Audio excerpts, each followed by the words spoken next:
मुल्क भर में आज जश्न आज़ादी मिली जोशो जज्बे के साथ मनाया जा रहा है। जश्न आज़ादी के मौके पर मतवालों ने रंग बिरंगी लाइट्स, हरी भरी झंडे लगाकर पूरा देश सजा दिया। कराची में बड़ी चौराहों के इर्द गिर्द कायम इमारतों की सजावट ने शहर के रंग ढंग ही बदल दिए। इस्लामाबाद में भी रंगों की कोसों कज़ा छा गई।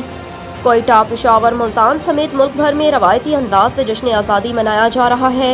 जिंदा दलाल लाहौर में रात 12 बजते ही greater Iqbal park, Punjab stadium, Kalma Chowk समेत दीगर मकामात पर आतिशबाजी का शानदार मुजाहिरा किया गया। ताहम बातज़ां दिन का आगाज तोपों की सलामी से हुआ। वफाकी दारुल हुकूमत इस्लामाबाद में 31 जबकि सूबाई दारुल हुकूमतों में 21 तोपों की सलामी दी गई। इसके अलावा नमाज फजर में मुल्क की तरक्की, यकजहती, अमन और खुशहाली के लिए खुसूसी दुआएं मांगी गईं। मुराद अली शाह कहते हैं, निगरान वज़ीर आला सिंध के नाम पर आज इत्तफाक हो जाएगा। अपोजिशन लीडर राना अंसार आज वज़ीर आला हाउस जाएंगी। वज़ीर आला और अपोजिशन लीडर की जानिब से निगरान वज़ीर आला के लिए 3 नाम तजवीज़ किए जाएंगे। इस हवाले से वज़ीर आला मुराद अली शाह कहते हैं कि सिंध के निगरान वज़ीर आला के लिए दोनों तरफ से 12-13 नाम हैं। तमाम नाम काबिल एहतराम और अच्छे हैं। मुराद अली शाह कहते हैं, निगरान वज़ीर आला के लिए कहीं और से नाम नहीं आएगा। जो नाम हमने डिस्कस किए हैं उन्हीं में से फाइनल होगा। आज रात 12 बजे तक निगरान वज़ीर आला के नाम पर इत्तफाक हो जाएगा। उनका कहना था, अगर किसी नाम पर इत्तफाक नहीं हुआ तो वो 2 नाम पार्लियामेंट्री कमेटी को भेजेंगे।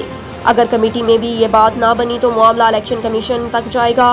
ख्याल रहे कि मुराद अली शाह और राना अंसार के दरमियान निगरान वज़ीर आला के तकर्रुर के लिए 2 मुलाकातें हो चुकी हैं। ताहम अब तक किसी एक नाम पर इत्तफाक नहीं हो सका।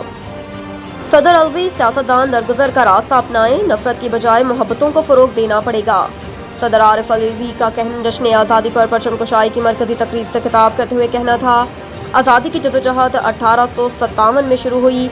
आइन, कानून और मेरिट की बालादस्ती के लिए कुर्बानियाँ दी गईं। आज भी हमारे फौजी और सिविलियंस पाकिस्तान के लिए मुसलसल शहादत दे रहे हैं। इन कुर्बानियों को खराज अकीदत पेश करता हूँ। वतन के दिफा और सलामती के लिए जदोजहद करने वालों को भी खराज तहसीन पेश करता हूँ। सदर पाकिस्तान का कहना था कि आज़ादी और जमहूरियत के लिए कुर्बानियाँ दी गईं। इंसाफ के लिए ज़रूरी है कि फरीकैन को सुना जाए, क्योंकि जिस मुल्क में इंसाफ ना हो वो तितर बितर हो जाएगा।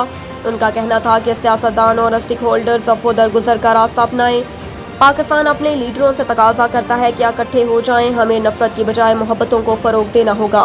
परवेज इलाही को अडयाला जेल से रिहा होते ही दोबारा हिरासत में ले लिया गया। जेल इंतजामिया के मुताबिक परवेज इलाही को नजरबंदी ऑर्डर की मुद्दत मुकम्मल होने के बाद अडयाला जेल से रिहा किया गया।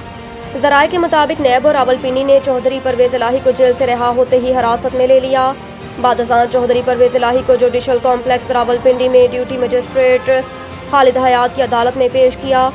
नैब की जानिब से अदालत से चौधरी परवेज इलाही की राहदारी रिमांड की इस्तदा की गई। दलाल सुनने के बाद ड्यूटी मजिस्ट्रेट खालिद हयात ने फैसला महफूज कर लिया।